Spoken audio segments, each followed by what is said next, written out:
Hey, welcome back. I can't believe I'm saying this, but Lucid just announced that they found the solution to all of their problems. And they mentioned that from now on, they will start to sell cars at a discount for their employees. Yes, you heard me right. The solution to everything is selling cars to your own employees. Well, as usual, I'm super happy to see you here. My name is Chris, and today let's talk a little bit about Lucid's situation. Lucid definitely has a lot of problems. First of all, they forecasted to sell roughly around 20,000 cars in 2022, but now it turns out that this is more gonna be like 6 to 7,000 cars, which is definitely a big problem for the company.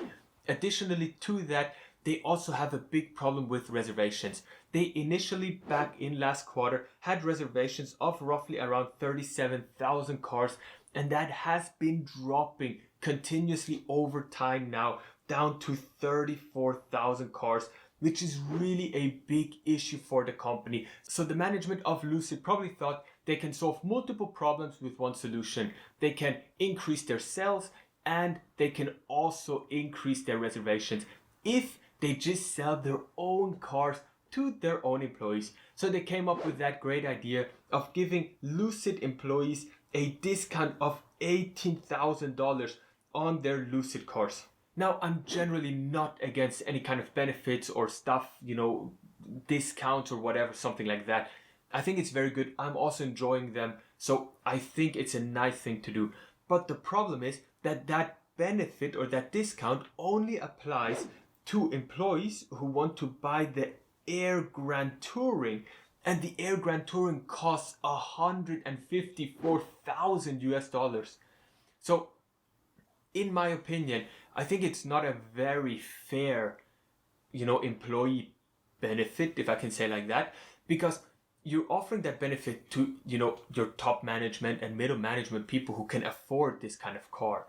Everybody below that cannot afford a car for $154,000, right? So they don't benefit from that. Additionally to that, the way you offer the discount is very tricky because the employees have to pay $154,000 and then you're paying them $500 each pay period, which covers 2 weeks, so $1,000 per month worth of payments until the payments of $18,000 is paid off, provided you continue to work with Lucid.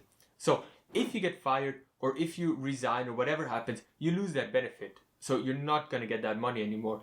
Additionally to that, you have to pay upfront all that money and then you're going to get some money back slowly, right? Now consider inflation or whatever, it's going to take some time to pay that off. So you're actually getting back less than what you should, right? Because your purchasing power, everything is declining.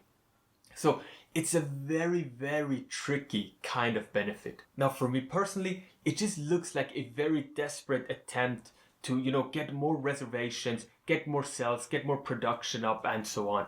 And I don't think that Lucid is really so much concerned with the well-being of their hard-working employees. And I think it's rather an exercise to, comfort investors to see reservations climbing and to see, production ramping up and so on. And I think it's a little bit of a dishonest approach from the company.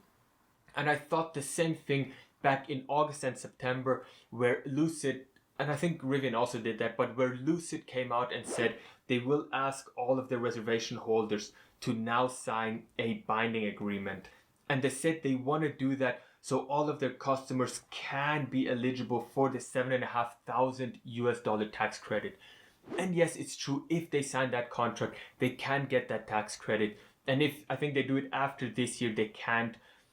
But my concern is just that I feel like that Lucid is not doing that for the well-being of the customers, but they're doing it so they can keep reservations and they bind customers to their reservations so they can't cancel their reservations anymore and they can't, just lose a deposit.